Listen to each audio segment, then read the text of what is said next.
ভালোবাসা অন্তরে লালন করো। আল্লাহর হাবিব সাল্লাল্লাহু আলাইহি ওয়াসাল্লাম বলেন, তোমার সামনে চারটা অপশন, মনে রাখবা। তুমি নিজে আলেম হয়ে যাও। তুমি যখন নিজে আলেম হইতে পারলা না, আলেমের ছাত্র হয়ে যাও। তুমি যখন আলেমের ছাত্র হইতে পারলা না, আলেমের কথাগুলো মনোযোগ সহকারে শুনতে যাও। যখন তুমি আলেমের কথাগুলো মনোযোগ সহকারে শুনতে যাওয়ার মতো সুযোগ তোমার হাতে নাই, আলেমের মহব্বত অন্তরে লালন করো।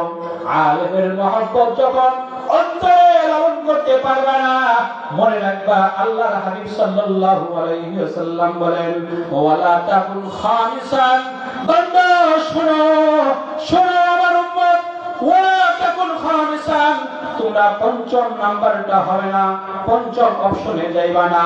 ওয়াল খামিসাতু আন তুবগিজাল ইলমা ওয়াল উলামা, আর পাঁচ নাম্বারটা হলো আলেমের বিদ্বেষ অন্তরে লালন করা, আলেমের বিনা অন্তরে লালন করা। তাকুলাকো, যদি এমনটা হয় তুমি নিজেও ধ্বংস হয়ে যাইবা। আলেমের মহব্বত পর্যন্ত যদি কারো অন্তরে না থাকে, সে দুনিয়াতেই ধ্বংস হয়ে যাবে। হাকিমুল উম্মত আশরাফ আলী থানভী রাহিমাহুল্লাহ লিখেন, কোন আলেম বিদ্বেষ যখন নাকি দুনিয়াতে ইন্তেকাল করবে, তাকে যদি কবরে রাখা হয়, তার ঘাটটা ডান দিকে কেবলামুখী করে শুয়ে দেওয়া হয়, আল্লাহর কসম করে বলি, তাকে আবার কবরটা আবার খোলার পরে, যখন কবরে মাটি দেওয়ার পরে আবার কবর খুলে, কারো বিশ্বাস না হলে আবার কবর খুলে দেখবেন ওই আলেম বিদ্বেষীর মাথাটা কেবলার দিক থেকে আল্লাহ সরিয়ে দিয়েছে। এই জন্য যুগে যুগে যত নাস্তিক আছে, দেখবেন নাস্তিকরা আইসাই সমাজে কে ধনী আছে, কে অট্টালিকার মালিক, কে কোটিপতি, কে মেম্বার চেয়ারম্যান, ওই দিকে দেখবে না, দেখে সমাজে কে আলেম আছে তার বিরুদ্ধে লেগে যায়। শুধু তাই না, সমাজে যত নেতারা আমাদের দেশে শাসন ক্ষমতায় আসে, ওই সমস্ত নাস্তিকরা তারা ওই শাসন ক্ষমতায় যারা বসে, তাদের কাঁধে বসা আলেমদের উপর নির্যাতনের স্টিম রুলার চালায়। কথা বলেন ঠিক কিনা? শুধু তাই না, যুগ যুগ ধরে আলেমদেরকে আমাদের দেশ থেকে মুছে দেওয়ার মতো অপতৎপরতা নাস্তিকরা আগ থেকেই করে আসছে। ইতিহাস সাক্ষী, 200 বছর পর্যন্ত ইংরেজরা আমাদের দেশ শাসন করেছে। তাদের লক্ষ্য একটাই, সর্বপ্রথম করছে, সেটা হলো আমাদের দেশ থেকে যত আলেম ছিল ওই আলেমদেরকে ফাঁসির কাস্টে ঝুলাইছে। কারণ তারা দেখছে, যখন সমাজের আলেমদেরকে স্তব্ধ করে দেওয়া হয়, আলেমদেরকে যখন থামিয়ে দেওয়া হয়, তখনই তাদের মিশন সাকসেস করা সম্ভব হবে।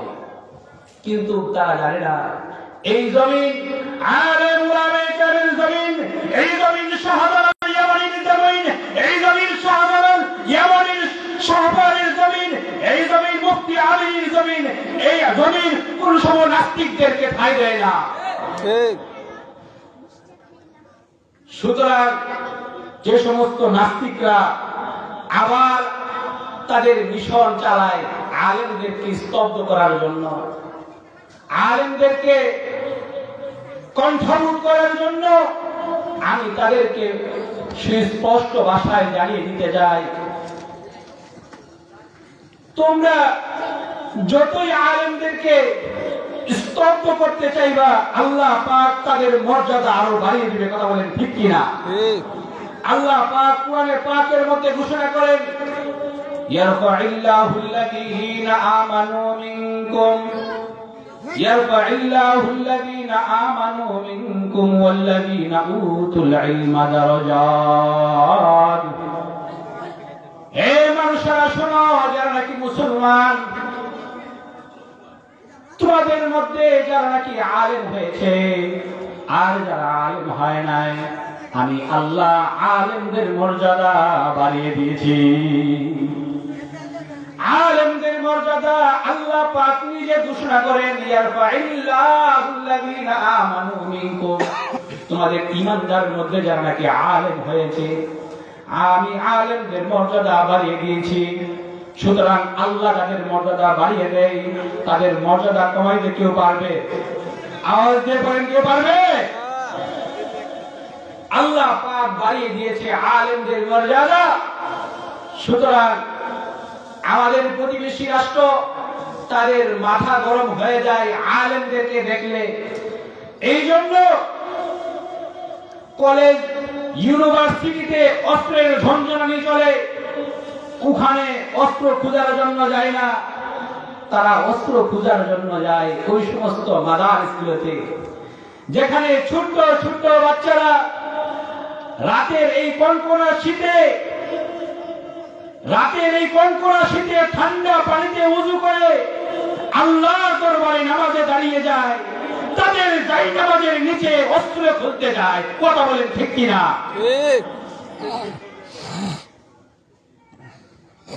তারপরেও যদি আমাদের বুধগম্য উদয় না হয়, এরপরেও যদি আমরা সজাগ না হয়, আমরা যদি আমাদের শত্রুকে মিত্রকে এখন না চিনি, আমাদের সামনে ভয়াবহ সময় অপেক্ষা করতেছে। আমাদের সামনে খুব ভয়াবহ সময় অপেক্ষা করবে। আমরা যদি এখনো আমাদের শত্রুকে, আমাদের মিত্রকে, এটা যদি আমরা এখনো না চিনি, আবার যদি আমরা একই ভুল করি, আমাদের সামনে আরো ভয়াবহ সময় অপেক্ষা করবে। আমাদের প্রতিবেশী রাষ্ট্র বারবার তারা চাইতেছিল যেভাবেই হোক, যে কলা কৌশলী হোক, আমাদের দেশ থেকে আলেম শূন্য করা। তারা একের পর এক মাদ্রাসাগুলি বন্ধ করে দেওয়ার মতো অপচেষ্টা চালিয়েছিল এবং চালিয়ে যাচ্ছে। তারা আলেমদের ইজ্জত নিয়ে কথা বলেছে, আলেমদেরকে লাঞ্ছিত করেছে, আলেমদেরকে কারাগারে নিয়েছে, আলেমদেরকে নির্যাতন করেছে। কথা বলেন ঠিক কিনা? এখনো যদি আমরা সজাগ না হয়, এখনো যদি আমরা আমাদের শত্রুকে হবে, আমাদের মিত্রকে এখনো যদি আমরা না চিনি, তাহলে আমাদের দুর্দিনের একটু শেষ হবে না। এই জন্য সুস্পষ্ট ভাষায় বলতে চাই, এই মাটি শাহজালালের মাটি, এই মাটির প্রতিটা রন্ধে রন্ধে এখনো আলেম উলামায়ে কেরামের রক্তের গান পাওয়া যায়। কথা বলেন ঠিক কিনা?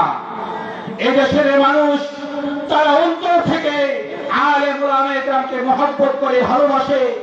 নিজের নাক খেয়ে হলেও আলেম উলামায়ে কেরামকে দেবে, নিজের গাছের প্রথম ফলটা আলেম উলামায়ের কাছে পৌঁছিয়ে দেয়। কথা বলেন ঠিক কিনা? সুতরাং ইসলামের দুশমনেরা, নাস্তিকবাদীরা, প্রতিবেশী দুশমনেরা, তাদেরকে সাবধান করে বলে দিতে চাই, তারা যদি আবারও আমাদের আলেমদের উপর ইজ্জত নিয়ে কথা বলে, আমাদের আলেমদের কণ্ঠরোধ করতে চাই, আমাদের আলেম উলামায়ে কেরামের উপরে আবার সেই নির্যাতন চালাইতে চাই, তাহলে আমি বলবো ১৫০০ বছর আগে রাসূল সাল্লাল্লাহু আলাইহি ওয়াসাল্লামের গজওয়ায়ে হিন্দের সুসংবাদ আমরা বুকে ধারণ করব। আল্লাহ রাসূল সাল্লাল্লাহু আলাইহি ওয়াসাল্লাম ১৫০০ বছর আগে ঘোষণা করে দিয়েছেন, গজওয়ায়ে হিন্দের ঘোষণা, যে আখিরি জামানায় হিন্দুস্তানে এক যুদ্ধ হবে, ওই যুদ্ধে মুসলমানদেরকে আল্লাহ পাক ভরপুর বিজয় দান করবে। বলেন না সুবহানাল্লাহ? ওই যুদ্ধে যারা শহীদ হবে, আল্লাহর হাবিব সাল্লাল্লাহু আলাইহি ওয়াসাল্লাম বলেন, ওই যুদ্ধে যারা শহীদ হবে, ওই শহীদের মর্যাদা আল্লাহর হাবিব সাল্লাল্লাহু আলাইহি ওয়াসাল্লাম ১৫০০ বছর আগে যে প্রথম যুদ্ধ করেছিল, বদরের যুদ্ধ, বদরের যুদ্ধে যে সমস্ত সাহাবীরা শহীদ হয়েছে, তাদের যে মর্যাদা গজওয়ায়ে হিন্দে যারা শহীদ হবে তাদের ওই কি মর্যাদা। বলেন না সুবহানাল্লাহ? সুতরাং স্পষ্ট ভাষায় জানিয়ে দিতে চাই, যদি আবারও কোন আলেমদের ইজ্জত নিয়ে কথা হয়, যদি আবারও কোন আলেমদের সম্মান নিয়ে কথা হয়, আবার যদি কোন আলেমদের উপরে অত্যাচার নির্যাতনের ইস্তেমার চালাই, তাহলে আমি স্পষ্ট ভাষায় আল্লাহর হাবিবের সেই গজওয়ায়ে হিন্দের সুসংবাদ বুকে ধারণ নিয়ে বলতে চাই, তোমরা প্রস্তুত হও, তোমরা প্রস্তুত হও, আবার যুদ্ধ হবে, আবার যুদ্ধ হবে, আবার যুদ্ধ হবে। মোহতারাম হাজিরিন, বলতেছিলাম ওই সমস্ত লোকেরাই বুদ্ধিমান যারা নিজে আল্লাহ রাসূল সাল্লাল্লাহু আলাইহি ওয়াসাল্লাম যেভাবে বলেছেন, নিজের আখের যে চিনতে পারে, নিজের নিজেকে যে চিনতে পারে, সেই হলো প্রকৃত বুদ্ধিমান। আমাকে আগে চিনতে হবে, আমার আমলকে আগে চিনতে হবে, আমি যে আমলে আছি সেই আমলে আমি নাজাত পাবো কিনা, আমার চিন্তাতে যদি কোনো সমস্যা থাকে, আমার এই চিন্তা আমাকে আখিরাত পার করবে কিনা। এই জন্য নিজের চিন্তায় সামনে অগ্রসর না হয়ে নিজের চিন্তাটাকে আলেমের কাছে সুপর্দ করা। আমার চিন্তা ভুল হতে পারে, তাই আলেমদের কাছে সুপর্দ করি, আলেম কুরআন ও হাদিসের মাধ্যমে আমার সেই চিন্তা শুধরিয়ে দিবে। এই জন্য আলেমের মহব্বত অন্তরে লালন করা। আমি যে হাদিস আপনাদের সামনে পাঠ করেছি, আল্লাহর হাবিব সাল্লাল্লাহু আলাইহি ওয়াসাল্লাম ইরশাদ করেছেন, তোমাদের সামনে যে চারটা পন্থা আছে, প্রথমত তোমরা নিজে আলেম হও, অথবা আলেমের ছাত্র হও, অথবা আলেমের কথাগুলো মনোযোগ সহকারে শুননেওয়ালা হয়ে যাও, আর অথবা 4 নম্বর অপশন হলো আলেমের মহব্বত তুমি লালন করো। জানো না, যদি আলেমের মহব্বত পর্যন্ত তোমার সামনে তোমার কলিজার ভিতরে লালন না করো, তাহলে নাস্তিকরা তোমাকে ঈমান হারা করতে করে দিবে। এই জন্য আল্লাহ সুবহানাহু ওয়া তাআলা আমাদের সকলকে মৃত্যু পর্যন্ত আলেমের মহব্বত নিয়ে কবরে যাওয়ার তৌফিক দান করে। সকলে বলি আমিন। আমাদের